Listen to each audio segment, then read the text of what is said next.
Tennessee Democrats are calling for an investigation into what they call a secret slush fund. As News 4's Nancy Amons tells us, the $4 million fund has connections to a lawmaker who was forced to resign as House Speaker. Right here. Speaker, what did you tell the caucus? Forgive justice.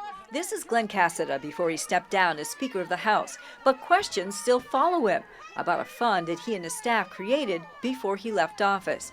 A $4 million pot of money was set up under the Department of Economic and Community Development. But what that money was for, that was never made public. We're going to wait no longer. It is time we get to the bottom of what happened with this secret slush fund. Democrats suspect the money was used to fund pet projects that flew under the radar. Of the $4 million, $75,000 was to go to a nonprofit in East Tennessee that helps foster kids. It's called Isaiah 117. It's in Representative Matthew Hill's district. Hill later supported a controversial school voucher bill. What was this supposed to be intended for? Is this part of this ongoing voucher scandal? There was no one in Hill's office this afternoon. I left messages on his recorded line and instant messaged him. The Democratic caucus wants to bring two commissioners in front of a hearing. They want to ask the commissioners of Finance Administration and ECD some questions.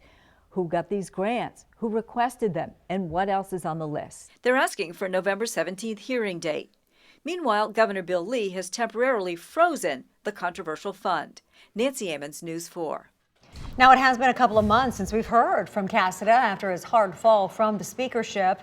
Earlier this year, he resigned after his chief of staff admitted to using cocaine in government buildings. And lewd texts were discovered between Cassada and his staff about women. He was also accused of hiding recording devices in meeting rooms and using white noise machines to drown out what was going on in his office. He remains a lawmaker out of Franklin, up for re-election next year.